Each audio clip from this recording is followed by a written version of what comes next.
It's part of your job as serving people. And because of my house, I'm able to serve more at church, not necessarily more, but in a better spirit. Yes. Yeah. Because I have the energy, I have the excitement. I'm not dreading coming home. I'm not dreading all this stuff. I'm like, all right, let's do this. And it doesn't freak me out anymore because I can. Or my husband had to have a meeting yesterday. He's like, can they come over for dinner? I was like, yeah, sure. Yeah. And we did. And it didn't stress me out at all. Yeah. And that's exactly what I'm saying is I think we get stuck with, and I think that's why people think life is so boring. We get stuck with this, I have to, like I only have the bandwidth to take care of cooking, cleaning, laundry, like there's no extra bandwidth. But when you simplify everything down, like you said, there's that extra, there's like that margin. So you can be like, oh, okay, I really would love to have people over more often, or I'd love to start this hobby, or I'd love to start this business. And you have like that, like a few extra hours in your day because you're not trying to keep up with everything. Welcome back to Faithful and Flourishing. We've got a really fun episode coming up all about simplifying our lives and tackling those common pain points that we often find come up in our home life, in our everyday aspects of homemaking, cooking, cleaning. We have so much in our lives.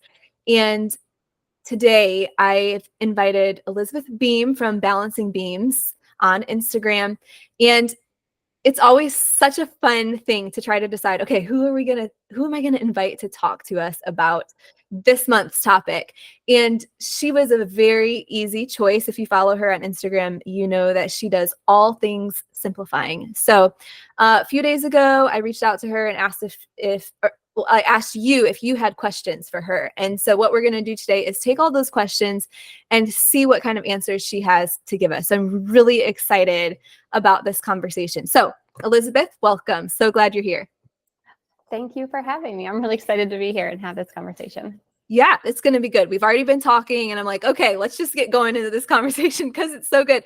So can you first tell us a little bit about yourself? I know you were telling me, I can't remember if we were texting or what, but you were telling me how you got on your simplifying journey and how it's changed your life so much. Can you kind of give us like a quick nutshell of your testimony of that? Sure. I'm not very quick with anything, so I'll try this though. So I am a mom of 3 girls.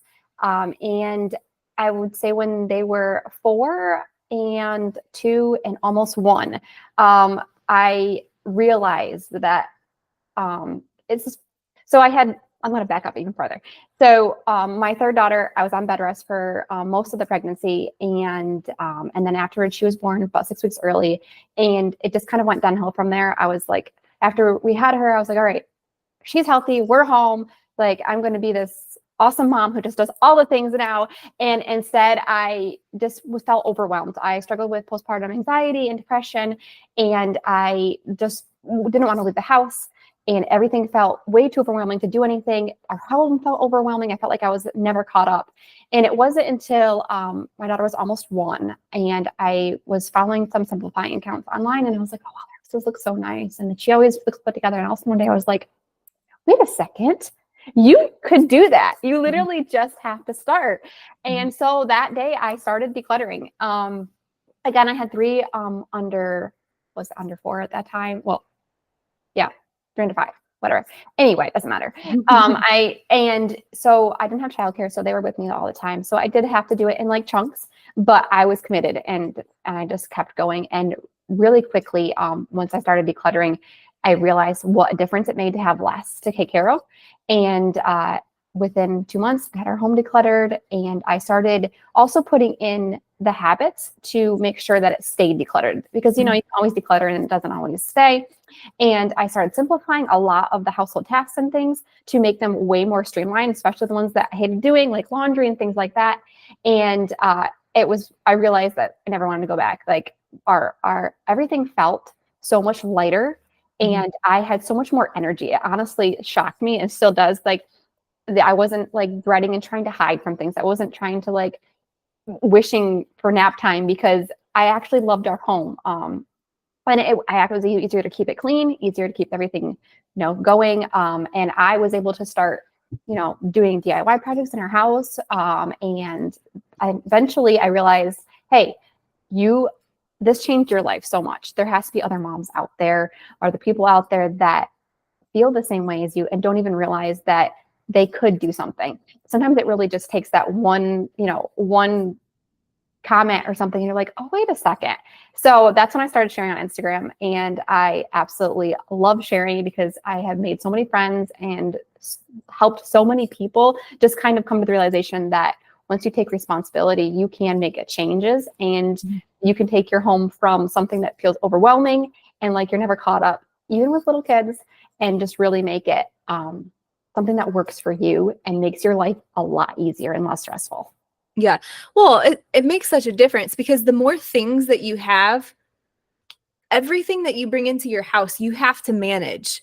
So it just makes so much sense that the more stuff I have, the more things I have to manage. The more clothes I have, the more laundry I'm going to have to do. The more things I have sitting around, the more things I have to dust. Or if I choose not to dust, the messier, the dirtier my house gets.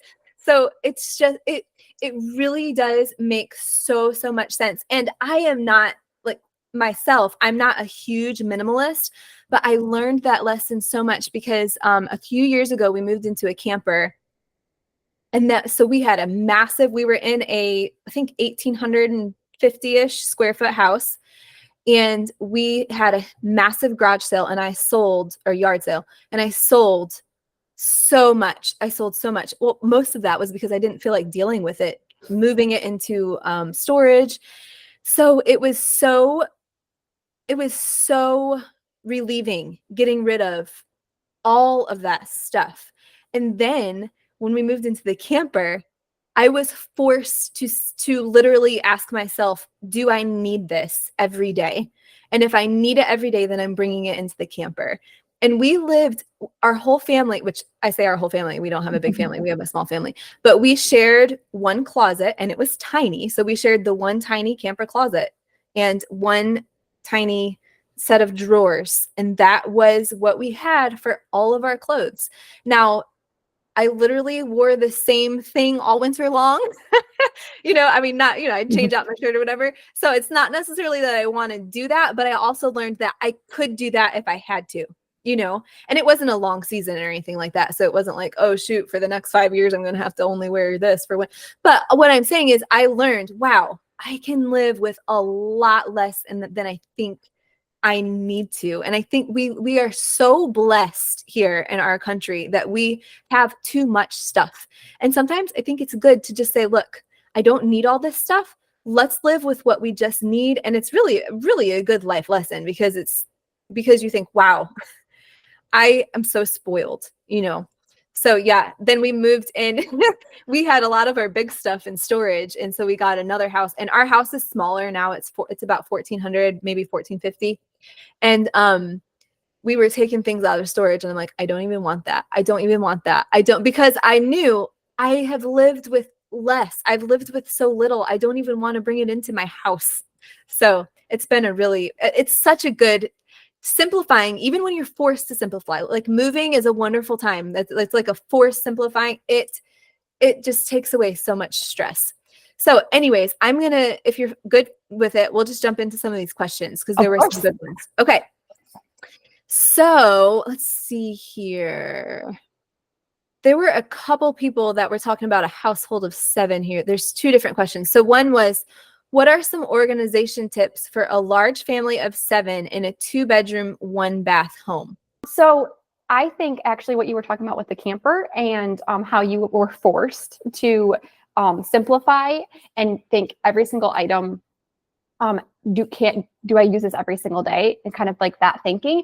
It seems drastic, but I had read something one time and it said if you have a smaller house, how do you do it? Well, the answer really simply put is less stuff.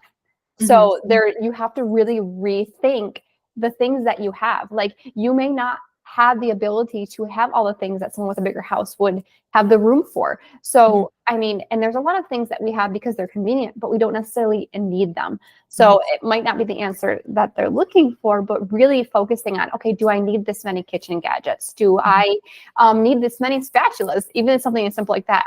Less clothing. We can have, like you said, you were living with less clothing. It might not be ideal for someone, but it would definitely make life easier if you just really pared down things. And then another tip that thing that helps me, I've learned a lot from Clutter-Free Carly.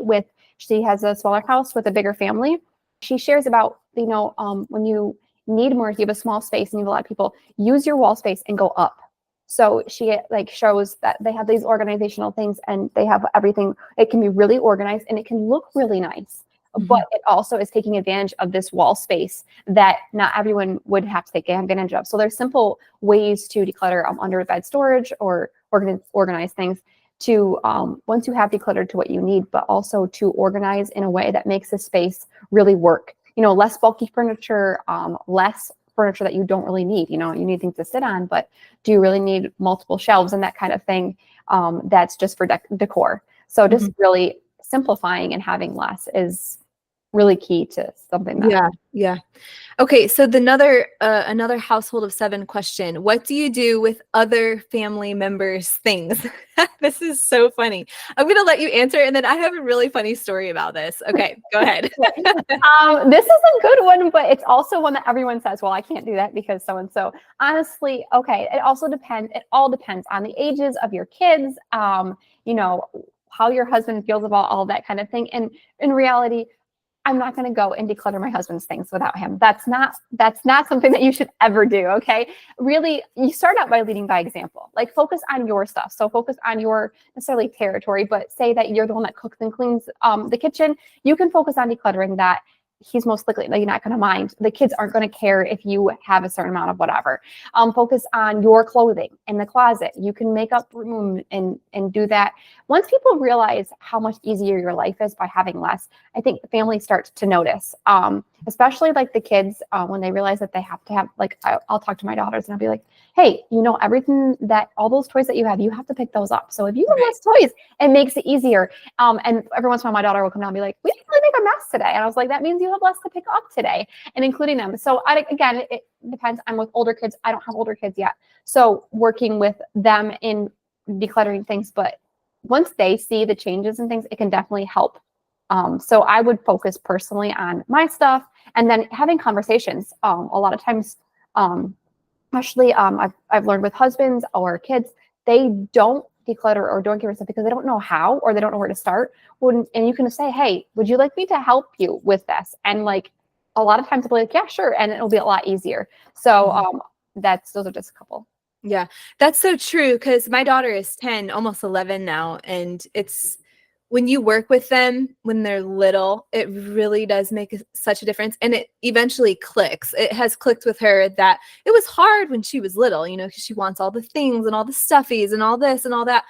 But once she realizes, okay, I actually don't play with that. So what we have in her room is what she plays with, her dollhouse. And again, I am not a minimalist. So it's not like there's nothing in there.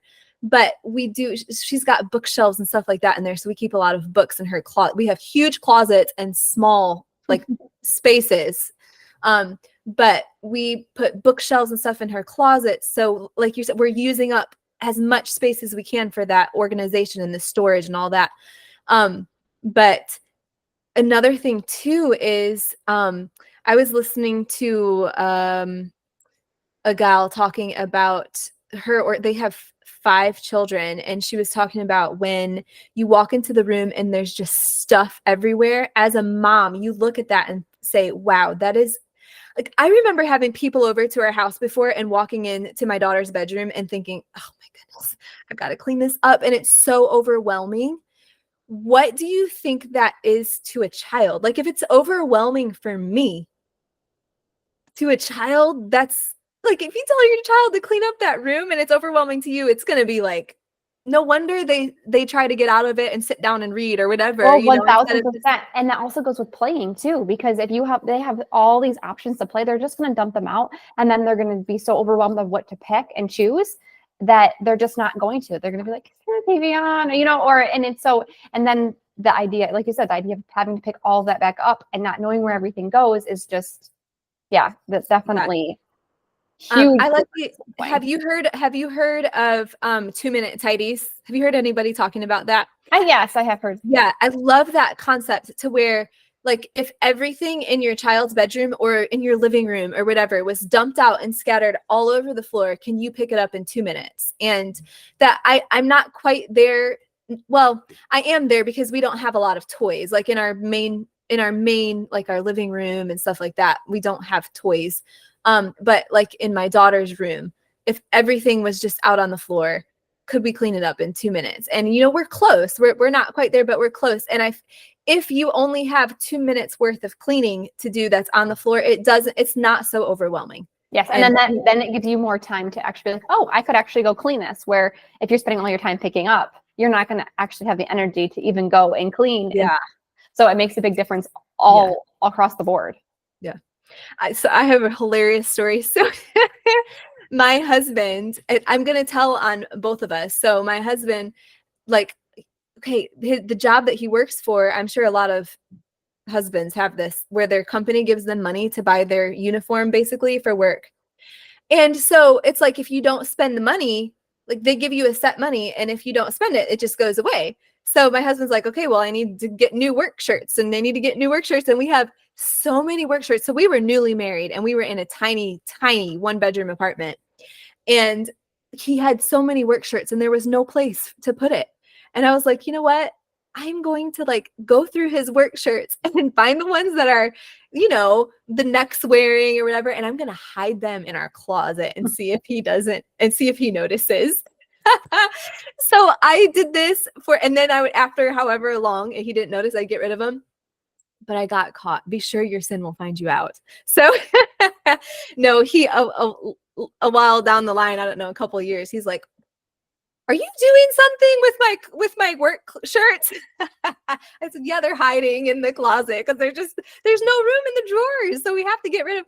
But since then, he has gotten so much better about it. But he's like, stop getting rid of my clothes. So you were right. You just don't get rid of your husband's stuff. Okay. Just don't. So I did that, but I did that with his permission. I'd be like, hey, you want all these t-shirts that don't even fit you, and you think you need them, can we just box them up and put them back in the closet and see if you notice? And then I waited like 6 months, and he was like, oh, I guess you can get rid of them. Because he really did realize how much easier it was to get things out.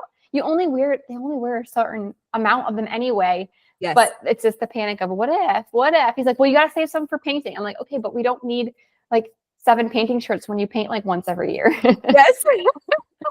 Yes. Oh, so funny. Okay. Someone says, I love to cook and bake. How do I keep kitchen gadgets and appliances from getting overwhelming? So this is a hard one. And I think one thing that we have to remember too is that everyone's priorities will be different. So I love cooking and baking. We have a lot of allergies, so I do a lot from scratch. But I have realized that I don't need a lot of fancy things to do it. And it's actually helped me a lot to have less. So like I can't go without my Instant Pot, but because I have an Instant Pot, I got rid of my crock pot because my Instant Pot can do the exact same thing. I don't have a rice cooker because my Instant Pot can do the rice. Simple things like that. Also, you don't need like 18 spatulas. Like someone was like, you must not cook a lot because you have 2 spatulas. Okay, but I can wash them. Right. It's not that hard. And in the end, that actually makes your life easier too, because you don't have all 18 or whatever. Obviously I'm exaggerating a little bit, but sitting there on your counter to wash because you only have 1 or 2. Right. And so you can catch up with dishes more. Things like mixing bowls. I realized that I had glass storage bowls that I use often, but I also had mixing bowls. I just use my glass bowls for mixing bowls now. Like it just made sense. And I have less things in there. And you have to really think, do you really need the blender, and do you need a food processor? Some people that might be really important to them. For me, I just use my blender for everything. I don't mind if things are a little bit finer. So I guess it also depends on how much room you have and also what is important to you. You have to really say, okay, what can I take away that's not important to me, and what can I put in there? And there's a lot of little gadgets that we get told we need because it makes our lives easier. But in reality, once we have to clean those things, and once we're already doing and all the cooking with stuff, why do we need more gadgets? Right. There's so many multi-use tools that we have that we think that but we were taught that we need to have all these other things where, I mean, someone could probably kill me right now, but I have a whisk, but I also use a fork to whisk things all the time. And guess what? It works just fine. I mean, if you think about things like that. So yeah. I know our world is so concentrated on making everything easier for us that when we start gathering all the things in the long run, it really honestly makes our lives harder. So, okay, this one is kind of a big question. And she kind of clarifies herself. So, do you have tips for people who have trouble throwing away items because the items help trigger buried memories due to trauma? She clarifies what she means by that. So not trauma memories, but it sounds like the trauma negatively impacted her ability to recall memories without a trigger, like a photo. So I'm going to answer this really practically. So if you need a trigger for that memory, I would take photos of the stuff. But also remember, you don't have to get rid of everything. Like decluttering is not getting rid of everything. Decluttering is removing the things that you don't use or love. So maybe you have an excess amount of stuff that you are trying to keep and you need the room and you need to declutter some of that. Okay, I would focus on taking photos of it and having an album like in your phone, like easier, or saved in the cloud, whatever. Then you still have those pictures of those items and the trigger. I'm assuming you don't necessarily need the actual item. And so it's way easier to look at a picture than it is to store a bunch of stuff. But also remember too, like I have a box of things that are just sentimental, and I just have it in a tote, and it serves as a boundary for me. So I don't want to go more than that tote, but I go through it every few years, and there's some things that I take out and there's some things that I add in, but it kind of serves as a boundary so it doesn't get overwhelming and there's too much emotional stuff. Yeah. Yeah, that's good. All right, tips for letting go when you don't have finances to replace the items if you need later. This is especially true with clothes, as my weight has fluctuated up and down from 6 to 18. Okay, so size 18. Yeah. So when it comes to clothes too, one thing I like to think of is, okay, so you're saying you're fluctuating from 6 to 18. I'm assuming that didn't happen overnight. So like the clothing could be a few years old. If you were to go back to different sizes, would you actually wear the clothes that you have? And that's right, it might be yes, but that's one thing I always like to like some people, it might be way out of style and you're not even going to wear that item. There might be so many outfits. You can really simplify how many outfits of them are you actually wearing? How much do you actually like, or how many are you saving just in case because you don't think you could afford to buy the item again, but you don't even actually like the item. So I would really go through everything and say, do I even like this item? If I was this size again, would I wear it? Or would I go and buy myself something new? And so that's one thing that I would start with. Another thing too to remember is if you're not using it now, and that's not obviously behind clothes, but other things, if you're not using it now, there's not a lot of times that you would need to buy that same item. And is saving something just in case and taking up your space, your time, your energy, something you're caring for, is it really worth it to you right now? Like there's times that you could save something and you never need it again. So why would you want it to be sitting in your house for years and years and years and taking up that? And often we can buy things, borrow things. Like if it's specific items that are really important, baby stuff is really a big one. Like so many people know somebody that had a baby and be like, hey, can I borrow a swing? I've borrowed all of my swings. My kids hated swings, so it worked. But I borrowed all my things from different friends that were having babies or different things. Or you can find strollers for under $20 on Facebook Marketplace. Mm-hmm. There are a lot of different ways that you can do things if you actually need them affordably. And another way that people like to do it is if it's under $20, they'll automatically declutter things that, just in case, instead of saving it. So like set a threshold for yourself, and just kind of say, okay, well, I could repurchase this someday, maybe for under a certain amount. It doesn't have to be expensive stuff. And that's just kind of where I would start with. Do you like it? All right. Yeah, that happened to me with maternity clothes. I was saving and baby items too. I was saving them for the next time I got pregnant. And here we are 10, 11 years later, and I haven't gotten pregnant again. Well, I got rid of that stuff a long time ago. But in my mind, like after 5 years, I was like, okay, I don't think I would actually wear this because it's so out of style. And I had already gotten it used. All of my stuff came from someone else who probably used them for all their pregnancies. So it was probably out of style already when I was wearing it. But yeah, such a good answer. Okay. Oh, nice and easy. What is the square footage of your home? I think it's 1,700, maybe 1,750. Yeah, that's a good that's a good size. Well, I say good size. I feel like that's probably average, right? Yeah, we have 3 bedrooms, but one is our home office because my husband works from home. So we have 2 bedrooms, and 1.5 baths. So it's I love our house. So I'm very grateful for it. I know if I could choose, because ours is smaller. So our first house that we had was I think, like I said, it was like 1850. And then this house that we have is 1450. And I think 1800 for our family is just like such a sweet spot. It's so nice. And same thing, like if you have animals inside your house and stuff like that too. Our house is perfect. We have we don't have, I said medium, we have a medium-sized dog. And I feel like if we had a big, humongous dog, he would just not fit in our house.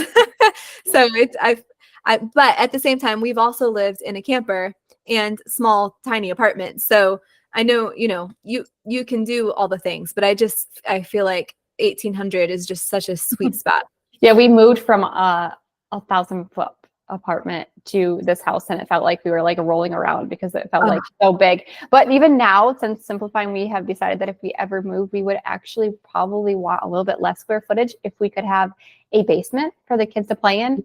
We don't have that, and so like in the winter months where we live, but I wouldn't mind less to clean actually. Well, that is my thing, because I do not like cleaning. And I think if I have any more than, like, if I have a massive house, you have to clean all of that. I don't want to do that. I'm happy with my little space that I can clean. Like in the camper, I barely had to clean. It was just 10 minutes to clean the camper. It was so nice. Okay. How do you get rid of toys without being sentimental? And so along with it, well, I'll ask the other one separate. So how do you get rid of toys without being sentimental? I think you have to remember that you don't have to get rid of everything. You can keep a couple of things if that is special for you. But say, okay, it's sentimental. Are you saving it for your kids? If that's the case, do you think that your kids as an adult are actually going to want you to hand them a box of their old toys? I mean, probably not as many as you're probably saving. Yeah. I think most people can agree with that. But again, so you don't have to get rid of everything, but you do also have to remember, Shannon from Paring Down just shared something today about that. And she was like, you have to remember that when you're holding on to all these sentimental toys and things, you're kind of holding on to not letting your kids grow up in your head. Like you can enjoy every aspect of their childhood without being like, oh, I'm so sad that they're growing up. But also it's stopping you from actually enjoying right now. And if we're always living in the past or the future. So that's one thing to kind of keep in mind and realize that also getting rid of the toys isn't going to get rid of the memories. You're always going to have those memories. So, I mean, again, you could take pictures and just like have them take a picture with their special toys and save those and be like, oh yeah, because you can still remember things. You don't need to necessarily keep all of those toys. Yeah. And I think something to keep in mind too is like the classics. So because that is one thing that I was disappointed, especially the classics that are expensive. Because for example, I had Kristen, I think her name is Kristen, the American Girl doll, when I was a kid, and all the outfits and everything. And the same thing, my mom was going through everything and was getting stuff throwing away stuff, selling stuff. And then we had our daughter, and my mom and I both talked, man, we wish we wouldn't have got rid of that American Girl doll, because she wanted an American Girl doll for quite some time. And I thought, man, that would have been so neat to have Kristen, because Kristen's really hard. I think those really old ones from when we were kids are hard to get, and their little outfits and everything. So to me, that is something, I don't feel like that would take tons of space, but that is something that I would keep. Like I'm the same way. I like to just sometimes brutally, it's just terrible where I'm like, just my husband will be like, you get rid of stuff. And then 2 months later you go buy it. And I'm not that bad, but that is something that I don't think I would get rid of. And you know what, if my daughter doesn't have a girl down the road, then I can take that and bless someone in our church with it. Or, you know what I mean? It's just, so I definitely don't want to be a hoarder, but there are those little pieces like that, like those classics. And I can't really think of anything else. Like to me, that was a big classic. But that just goes to show that you don't have to get rid of everything. And people think that when decluttering, they have to do that. But no, you're more intentional about what you do keep and making sure that it actually works for you. So that would be one of those things where like, just be intentional about it and don't just save everything just in case you might feel bad, but also you don't have to just throw everything out and rush. Right. All right. Okay. So this was the next one, how to simplify all the stuff that inevitably comes with kids. Actually, it's kind of funny.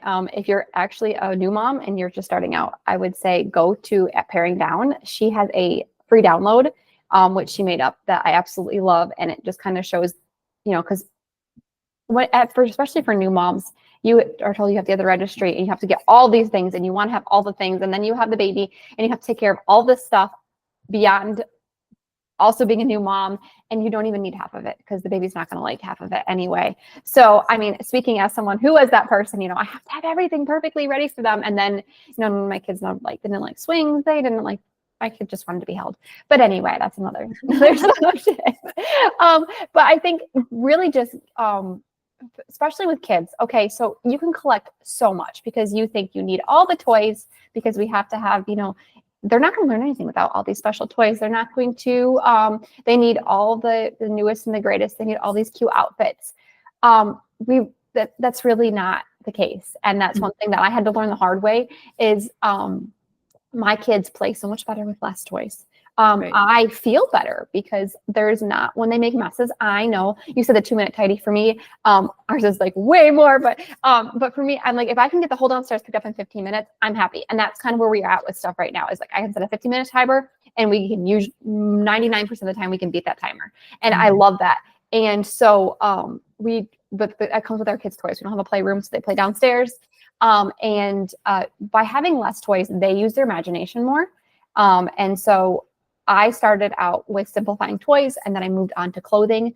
Having less clothing has been a game changer because that has always overwhelmed me as a mom.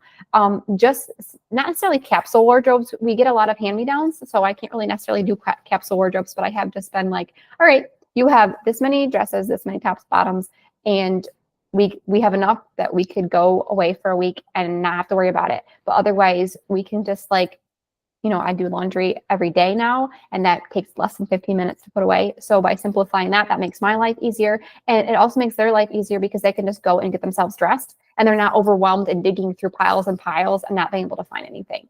Yes. So, it's simplifying. It does take time and it does take a while to learn what works for you, but it's 1000% worth it. Yeah. You mentioned dresses too. I think like for little girls, it's so nice to just have, 6 or 7 dresses and that's your clothes because then you don't have double the amount of, I know that it would be different for boys, obviously, but it's just like, it's one piece and you don't have to worry about anything else. It's like, just go throw on your dress. And so that makes it. And it matches. So that's like, yeah. What was one other thing? Oh, I've heard too of like when you have a lot of kids, I've heard to have like a certain number of outfits per child. Maybe you've talked about this before. I don't remember, but like 5 or 6 outfits, because the less clothes you have for them, the less laundry you have to do, basically was the idea. And it's funny because people hear that and they say, that doesn't make sense at all. You still wear clothes every single day. Yes, but you're not like wearing clothes for like 2 weeks without doing laundry and then having to catch up on that laundry. Instead, you're just doing it regularly because you have to, because you don't have any clothes. Yeah. And in that time, it's 1 load of laundry. It's not like 5 loads of laundry that you have to catch up on. Another thing that we really simplified was our shoes for the girls. Like they have 4 pairs of shoes. So in the summertime, they have church sandals, play sandals, or just dress sandals, play sandals, and a pair of sneakers and a pair of my boots. Mhm. And then in the wintertime, we just switch out sandals for sneakers and winter boots. And it just makes things so much easier because they can find them. They always go in the same spot. They have a dedicated place. And we're not running around looking for lost shoes all the time. Yes. So it just really does make a huge difference. Yeah. And that's kind of getting into in a little bit, if we have time. I don't know if I have time, but if we have time, we'll talk about pain points. That's a perfect example of solving a pain point. My kids' shoes are always lost. My kids have too many pairs of shoes. So we don't know and we've done the same thing. It's just so much easier, even for myself. It's just so much easier to have less pairs of shoes. It makes life so simple. And there's only two places that they're in. They're either by the front door or they're in our closet. And they're not anywhere else. And then training your kids to do that. Look, this is where shoes go. They go here or there. And it makes life so much better. And we don't wear shoes in the house, so it makes it really easy because they just come in, take them off, and that's where they go. And so they're not, like I said, they're not taking them off upstairs or running around or doing anything like that. So that does make sense. Yeah, that's so good.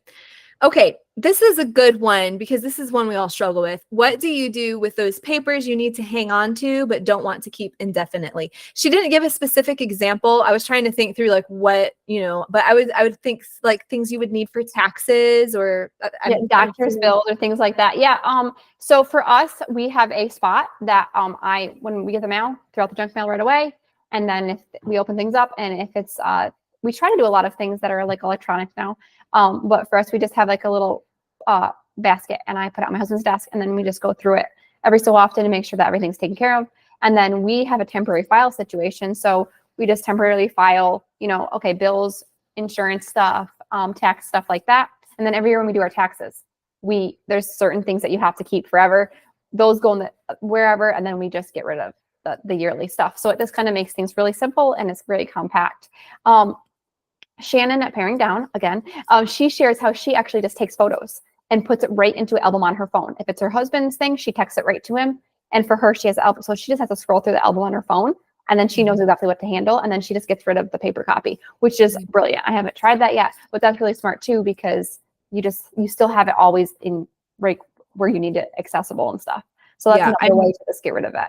Yeah, I used to work, I think the company is called Neat, but I used to work for a moving business and we would do that because they have so much paperwork. Obviously businesses have a lot, and there's an app that you put on your phone and you just take a picture of it and it scans it basically as a PDF. So you could always print it out or whatever if you needed to, but it's all stored away and you didn't have to keep all the paper files.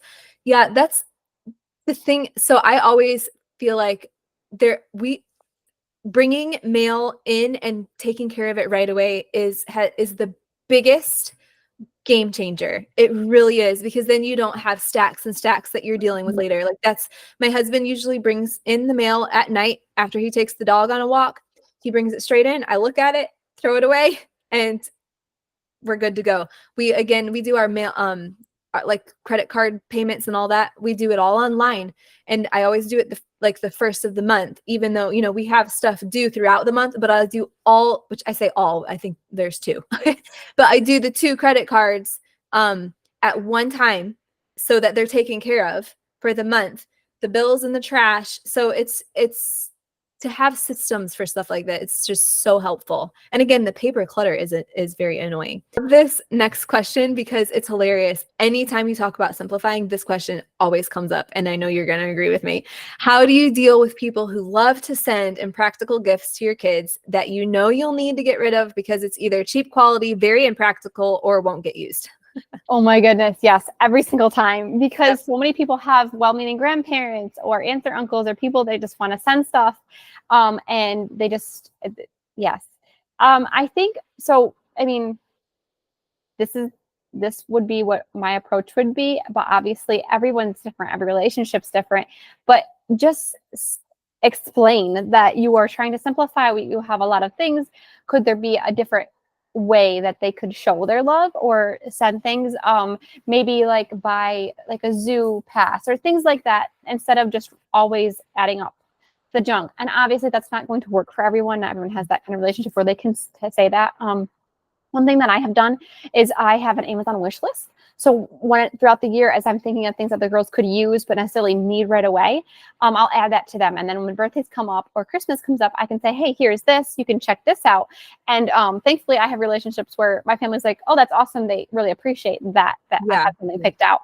So those are some things that you can do. Another thing is you can just take it. If you know that you're not going to use it, donate it. Like there's sometimes you're not going to be able to have that where you tell them to stop sending it. It's not going to work. But you can always donate it to someone else or just let them use it. So like say it's those cheap toys or whatever things, they're going to break really quickly anyway. So let them play with it and then declutter it. There's only so many things that you can do depending on where you are, relationships, and things like that. So just kind of play it by ear. And yeah, that's what we always did. We always kept the item for a couple months and inevitably it won't be getting used after a week, just like most toys, they get bored of them. So and I'm not saying like we'd keep it for a good long while, and then when it would come around to decluttering, that would be the toy that would for sure get decluttered. So that way you are using it. Yep. And they can see the appreciation too, take pictures with the item, whatever. And then yeah. Because I think it is very important to show to be appreciative, because that's something else too. You don't want to teach your kids like, oh, well, we're too good for this. So you have to, especially with children, you have to be so careful. But it's literally like I have done that myself. I've bought a toy. Why? Because in the moment it's like, oh, I want to spoil my daughter. And then same thing. It's like, okay, that was really dumb because she played with it for a week and now she's not. So, there are those toys that are really, really, really special and they will keep them for a very long time. Or a stuffy. Like we don't really have toys like that. We have more a stuffed animal, from my mother-in-law. Big old thing, not the massive ones, but a big stuffed animal. And I remember thinking, she was probably 1. And I remember thinking, are you kidding me? That thing is huge. And we were in that tiny little apartment. Well, of course she loved it so, so much, and I was like, okay, whatever, we'll keep it for a little bit. But guess what? My mother-in-law passed away and that child still sleeps with that same bear every single night, and she's almost 11. So you have stuff like that where at first you're like, oh my word, okay, but then it really does become special, like that sentimental. My daughter's actually getting ready to go to camp, and I told her, like, you can't take that to camp. You can take your special blanket, but you can't take that. Oh, Mom. I said, you could take a small one. Just take a small one, not a big, huge one. But yeah, so that one's always tricky. But I do feel like if you keep it for a little bit, use it, and then just like every other item in your home, you look at it and say, oh, am I going to use this? Oh, we haven't used it for 3 months, So. Yeah, because again, you don't declutter everything. You just declutter what you're not using and loving. So yeah. Okay, moving on to pain points. We'll see. Just let me know if you have to go. We'll just cover what we can here. But there, in the question boxes, the last few days that I've done on Instagram, so many people have we all just have the exact same pain points. We just do. We're mothers, we're wives, we have homes to care for, and we all struggle with the same things. So when it comes to home, this is what almost everybody said: meal planning, grocery shopping, cooking, cleaning, keeping a tidy house, keeping a clean house, getting children to do their chores, children's behavior, not getting up before children, not spending enough time with their husbands, staying up too late. And literally almost everybody said scrolling on social media, watching stories on Instagram, lack of exercise, choosing clothes to wear. Okay, so can simplifying our lives and spaces help us resolve these pain points? Like how does simplifying our lives help us with this? I mean, this is literally what simplifying is for. I mean, and I think a big part of it, and we were talking about this the other day, is taking responsibility for that, because we all have the ability to change things, and it might feel impossible, but also we have to pick our hard.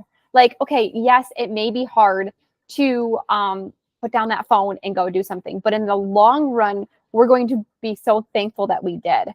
And I mean, if we get up off the couch and go and set a 15-minute timer and clean up our kitchen, then later when we do have some quiet time, we can sit and do whatever we want, which we probably won't want to scroll. We'll probably want to do something else, but we can do it guilt-free because we actually did something then. And when we simplify, so when I'm talking about simplifying, it's so important because literally simplifying things like household chores, finding ways that you can make them easier for you and finding ways that make you do them. For me, it's setting a timer and mentally that I know, okay, if I do 15 minutes, I can go sit down, but I won't, I'll keep going. But at the same time, you can get so much done in 15 minutes. Whereas if you're putting it off over and over and over again, which I am the queen of procrastination, is it makes it so much bigger in your head, like cleaning the shower. Okay. Like you could literally do that forever. You could wait, but then it takes you like 10 minutes and you're like, what in the world? Why was I, And so that was for me a big thing. I talk about this a lot on Instagram, but laundry was awful. I hated laundry. I would wait to do laundry. And then it would be like 5 or 6 baskets sitting in my room. And I would fold it all and I'd say never again. And then I would just over and over and over. And it was just, I thought that was how it would be. I started first decluttering clothes. So we have less. We can't have 5 loads of laundry because we don't have 5 loads. And then doing 1 load a day. And it sounds so intimidating to some people, but in reality, I'm putting a load of laundry in, putting it in the dryer, and then I take it out and I make myself go and put it away. And it takes less than 15 minutes every day. So I never have to worry about an hour, 2 hours, or coming out of living out of baskets. And also even that I had to put more fail safes on that. So for me, I simplified by getting rid of laundry baskets because if I have laundry baskets, it's very easy to put the laundry in there and let them sit. So we have 1 hamper, and I know that won't work for everyone, but for us, 1 hamper, we all know to throw the clothes in that 1 hamper. And then when that hamper is full, whether clean or dirty, I have to do laundry or else it goes on the floor. And it's not going to do that because our laundry room's next to my kitchen, so it'll be on my kitchen floor. That's not going to happen. So that's one more fail safe of, I can't put it in this laundry basket. It has to be put away. And whenever I do it, I'm like, that literally took me less than 15 minutes. Why was I dreading it? Even though I know. So there's just simple ways that you can really simplify social media, taking apps off your phone. So you have to actually go and look things up on the internet. You're not going to scroll. Your finger's not going to hit there. Setting timers for or blocking social media. I mean, I think we all do struggle with that. It can be so, especially when we don't want to do something and we're feeling overwhelmed. Our fail safe is to go scroll social media or go shopping or scroll. For me, it was Amazon, things like that. And so ways to do that is to get rid of that option. Or cleaning the house. One thing for me was ruthlessly decluttering our home because now I hated cleaning. I still don't enjoy cleaning, but I'm a much happier person when my house is clean, and I'm a much more patient mom and just so much better. And so one thing that I did was once I decluttered and made it really easy and simplified things, then I created a kind of like I tried different cleaning routines or whatever, and just created a checklist for me so I can just check things off. And I know what I have to do and get it done. And none of that takes long because I'm not spending time picking things up. I got rid of all the decor, most of my decor and flat surfaces. So I dust the windowsills and dust like 2 other surfaces. And that's all I have in my entire house. So it makes it so much easier because I know I still hate dusting, but I actually do it now because literally I can set a timer and do it in under 10 minutes. My house is dusted.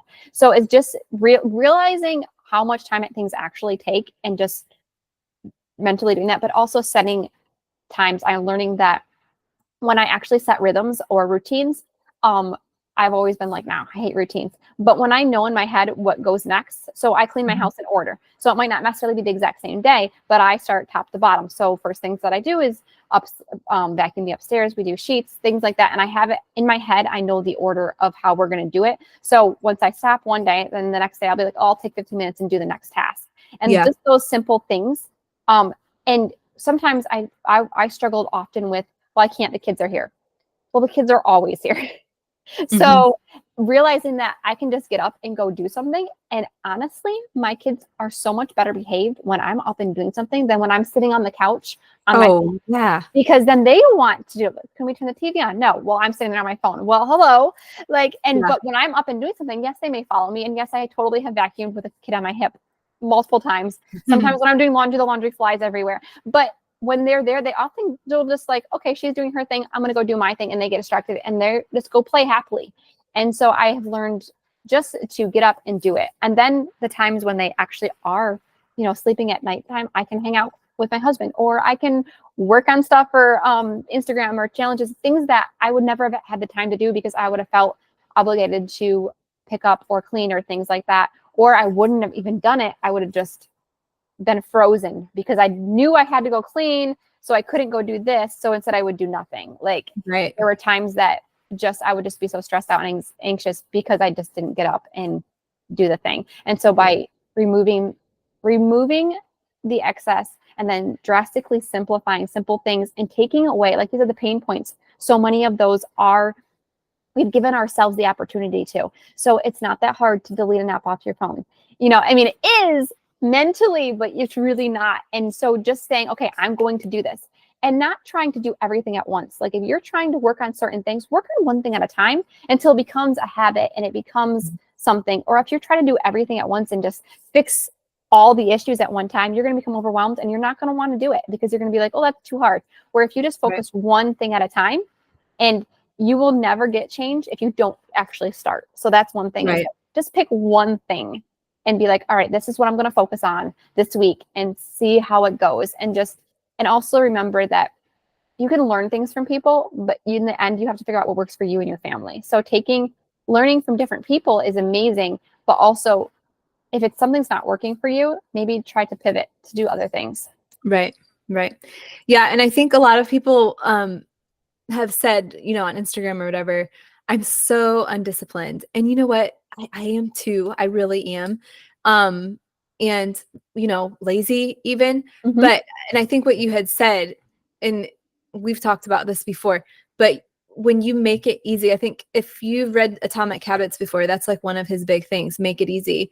And so simplifying your life is making it easy for you to get tasks done. Like you might, all the things you have just told us, you might not have said this makes it easy, but that's what it's doing. It's okay. Wow. I don't feel so overwhelmed by all of my stuff. I don't feel so overwhelmed by cooking anymore because I only have, you know, these basic recipes, or I only have a few utensils. So I'm not overwhelmed by the cleanup afterwards, or yeah. So I think like we feel so overwhelmed, or I'm just undisciplined. So we never get started. Whereas if we say, okay, I'm going to do something about this, let's simplify, let's make it super easy. And then it's like, wow, like you said, that only took 5 minutes, you know? Well, it's actually funny that you said that because that's one thing that I joke with my husband about is because people will be like, oh, well, I could never have a clean home like you. First of all, my home is never completely clean. Like, let's just make that clear. Like, it may be picked up and there may be places that are clean, but it's a rotating schedule. I have 3 kids. Like, my home is never perfectly clean. And also to remember that what is important to me may not be important to other people. So when you're thinking, okay, well, I have to have a clean house, I have to do all these things, what I clean may not be as important as to what you like. There can be certain things and certain levels of cleanliness that I'm not saying we live in a dirty house, but I'm saying there are certain things where you're like, did you clean your baseboards? Well, I did not clean my baseboards this week. It did not matter to me. Okay. Like there's certain things that we have to focus on. But I always tease my husband that the reason that I have simplified and decluttered is because I'm lazy. Like I don't like to clean. I don't like to do all that stuff. I want free stuff to do what I want to do. I want to be able to take the kids and go do whatever I want. I want to be able to go work on a hobby. I want to be able to read books. I don't want to be cleaning. So I literally have made it so simple and so easy because I might not have the most beautifully fancy decorated house, but it's easy to clean. And that in turn makes me have the ability to go do what I actually want to do without having to do all the extra work. So like you said, you just have to, we do this because we are undisciplined, maybe. Like you can do it. And by simplifying, you're making life easier on you so that you can spend the time on what you actually want to spend it. Well, yeah. And I think too, if you think of, we are just so blessed. If you think 100 years ago, 200 years ago, you know, Ma Ingalls out there, you know, they're washing their clothes in the creek and they're spending so much time, you know, kill a chicken, defeather the chicken, you know, and they literally they spent all of their time sustaining their lives. And our lives are so easy that it's like, it's hilarious that we are actually complaining about how hard our lives are. But if we can just simplify everything, like you were saying, there's just that extra time to do like you can start a business, you can start a hobby, you can start doing things that you want. You have time to read. And I think a lot of us get bored with life. I'm so bored of like literally all I do is cook and clean and this and that. And you know what? If you simplify, you don't have to be bored. You can get all that monotonous stuff done quickly, and then you can have time to fill in the blank, And I think too, like I found that the more bored I would get with that stuff like that, then I would want to reward myself by being lazy and sitting on the couch and not doing anything. Where in turn, when I actually get stuff done like that, I'm like, okay, and I accomplish so many more things. So in reality, I'm actually simplifying so I can do more, which doesn't make sense because I was like, I'm so tired, I'm so exhausted, and as moms, and we, especially when you're working or you're taking care of the kids and you're not sleeping at night, there's just so much, and it adds up to so much. Where when we simplify those necessary things to make it so we can actually have the brain power to go and like be more. And it's funny because a lot of times when people go to simplify and declutter, it's because they're so stressed and anxious and so busy. And we always say, simplify your schedule too. But when we're simplifying our schedule, it's not so we can sit around and do nothing. It's simplifying so that you can have the time to do what you actually want to do. Right. And I think that is a key thing is you're not simplifying so you can be lazier. You're simplifying because it actually gives you the energy and the brain power to do more. Yeah. So. And again, and this is a Christian home platform. So, and I want to add too, like ministry. Okay. I know you're in ministry. We're in ministry. It takes up a lot of time. Well, I think a lot of us, we start to have children and it's like, oh man, I don't have time to be involved in my church anymore. I'm just going to sit and be a sponge there. And we are called to serve. And honestly, simplifying allows you to have the time to serve. And honestly, simplifying is serving. I mean, let's start there. Simplifying is serving your family, but simplifying frees up the time to allow you to serve in your community, to serve with your family, to take your children with you and say, hey, let's bake bread for our neighbors, or, whatever you're going to do. Just so there's just so much. And simplified life, man, it's where it's at. Redeeming the time. 100%. Even for me, like you said, ministries, that's really important to our family, is our church. And we just had VBS, and it literally didn't even stress me out that I was packing up my 3 kids, and taking them. We were gone all night for the entire week. And then the weekend before to do stuff. It didn't, because when we came home, our home was calm and peaceful and put together. And during the day, but before we had to go, everything was caught up. And it was just those less stressors on me, so that even though our life was very busy and it has been crazy this summer, it makes me enjoy serving more and not feel so stressed and not worry about, how everyone's going to sleep and all that kind of stuff because they've been so busy. I just know things will work out because everything else is calm here. If that makes sense. Right. Yeah. So good. Okay. So where can people find you? What do you have going on? Do you have courses, or I know you've got stuff, but I can't really remember what. No, it's fine. So you can find me at Instagram, on Facebook. I do have a guide on there, but also in September, we're doing a declutter challenge. So if that's something that you need a home reset or whatever, it's $7 declutter challenge. That's going to be 15 days. So not too overwhelming, but it's going to be manageable for people that are really busy, because I know as moms, we don't always have a lot of time, but just a declutter prompt in your email every day for 15 days. I'm really excited about that. So you can sign up on my wait list on Instagram and be the first to know when that's ready. Yeah, it's at Balancing Beams, and I'll link everything below so that people can find it easily. But I did mention that in my Instagram stories the other day that we're doing something simple this week, but I said that she's doing one in September. So if this gets you motivated, go and do that with her because I know it's going to be really, really helpful. And you know, I love simple. So if Yeah. we're- And if we wanna do it. I'm thinking about doing that too. You can always, you start collecting stuff, and if you don't keep up with it, which I know you're very good at keeping up with it. Well, if you're doing these simplifying challenges like every other month, of course. Yeah, I mean, it makes it so much easier for me. No, seriously, Yeah. I opened up the pantry this morning and I was like, I really need to declutter this. And decluttering doesn't always necessarily mean, for me, it's like organizing and putting it back together. But also I always find something that I'm like, what is this doing in here? Why is this here? But it's just good to have those like quick resets. And once you really have decluttered your whole home, those resets literally take 5 minutes and it's so rewarding. Yeah. Okay. Well, thank you so much. I really appreciate great conversation. Yes, thank you for having me. This was fun.